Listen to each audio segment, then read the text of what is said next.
policy on energy. I'd like to compliment the organizers for their vision for integrated view of fossil fuels. For those established countries all over the world, there's always a portfolio effect, and that is you cannot rely on any single product. You can't rely on just coal or oil or nuclear.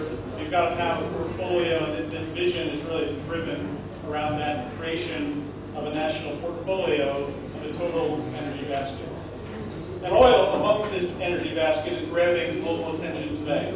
Oil prices have fallen significantly, particularly during the last 6 months. Oil prices in US dollars have declined by about 55% since September 2014.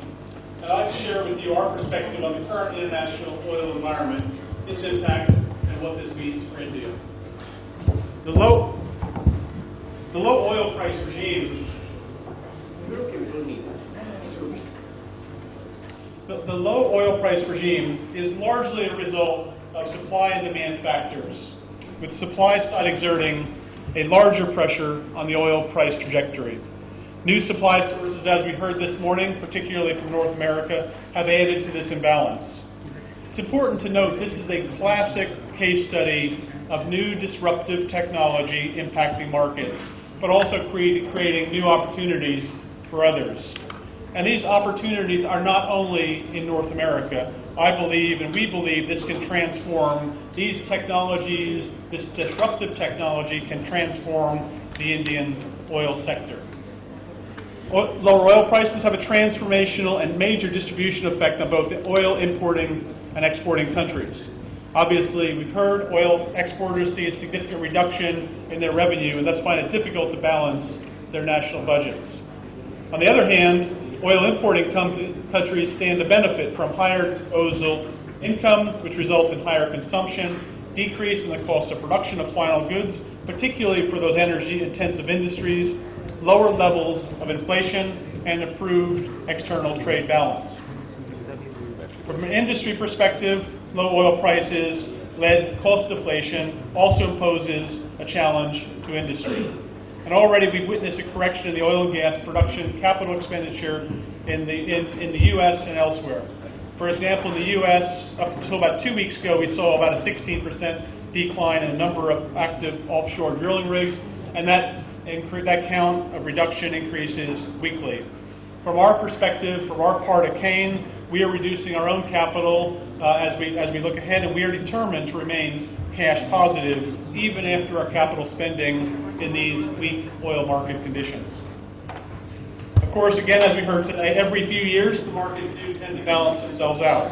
Volatility in oil prices is inherently difficult to gauge or forecast, and oil prices have, for the past 30, 40, 50 years, tended to deviate significantly given the continuous shifts of supply and demand dynamics, and you can expect they're going to continue to shift over the next 40, 50 years.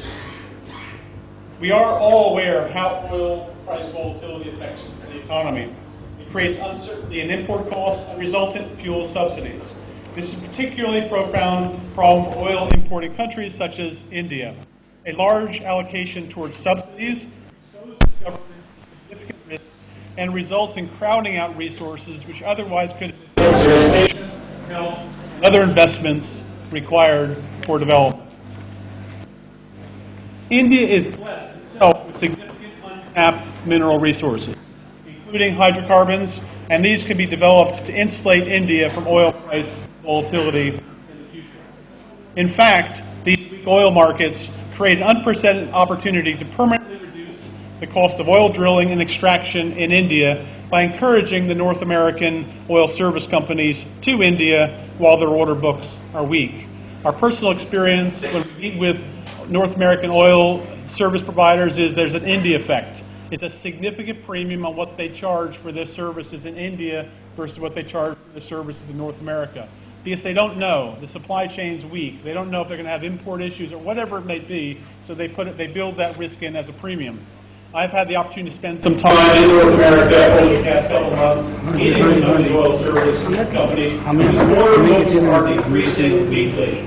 And they're more and more encouraged to come into the Indian market, provide services, and many of these are Indian nationals themselves who want to come in and do business again in India, and if we can bring that extra supply of oil service companies into India, bring that technology, transfer that technology to Indian companies, I think we'll develop a permanent reduction in the cost of the Indian supply chain. Being one of the country's largest industrial investors, oil and gas offers immense potential to be a powerful engine for renewed growth in the economy.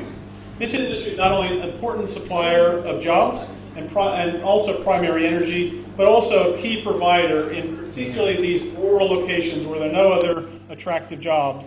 And again, we are also the country's leading provider of corporate taxes.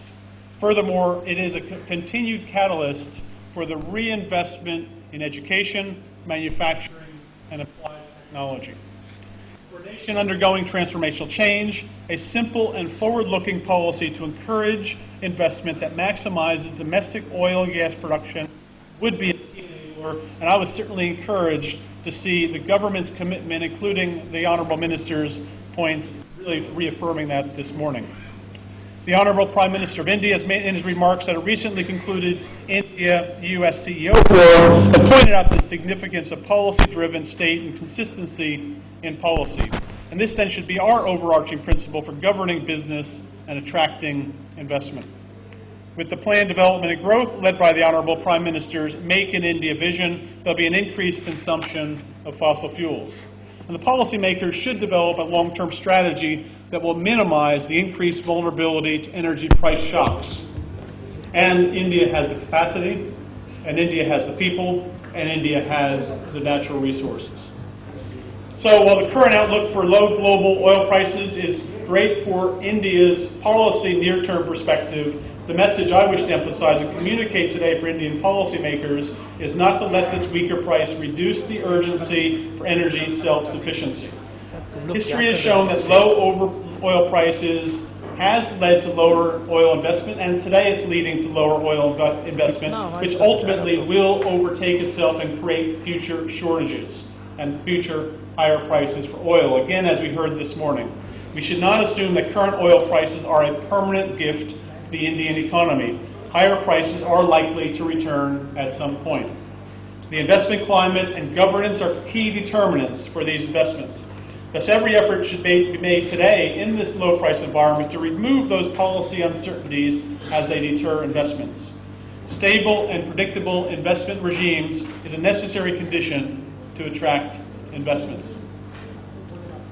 Within this larger complex, let me just state a few simple but very effective policy measures which can be considered by the government for reinvigorating India's exploration and production sector. Our operating model should be very simple, efficient, and easy governance. Thus, every possible effort should be made to simplify the business processes and introduce policies that are easy to administer. Keeping in line with our Honorable Prime Minister's vision, we should move toward a governance model which is based on self-certification. Secondly, it's important to adopt an efficient risk-sharing arrangement between government and the investor to monetize the nation's natural resources. Thus, in designing contracts, adequate care has to be taken to ensure a balanced risk-sharing regime. From our perspective, we should adopt a simple and progressive outlook for contract extensions. This will enable companies to efficiently plan and commit significant additional investments to maximize the nation's resource potential over its economic life of the field. Low oil prices will compel global oil and gas companies to review their portfolios and rework their investment strategy. And as expected, these investments then will be directed to countries which offer stable and predictable policy regimes coupled with this balanced risk-reward ratio. Thus, adherence to consistent policies would attract the global majors to the benefit of the nation. And the U.S. is a perfect example of this model. Enabling policies together with conducive environment for creativity and innovation has revitalized the U.S. hydrocarbon production. Growth in unconventional natural gas and tight oil production has significantly reduced U.S. dependence on imports.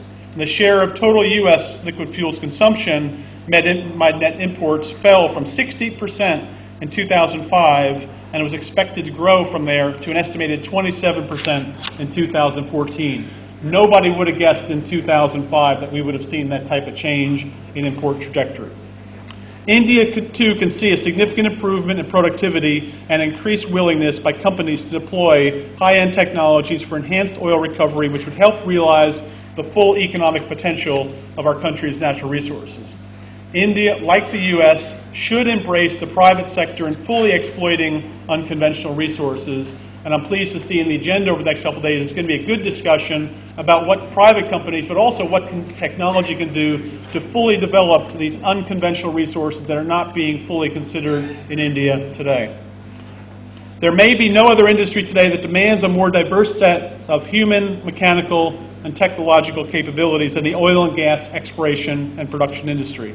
Thus, it is critical that this sector gets the right policy attention so it can contribute to India's economic renaissance.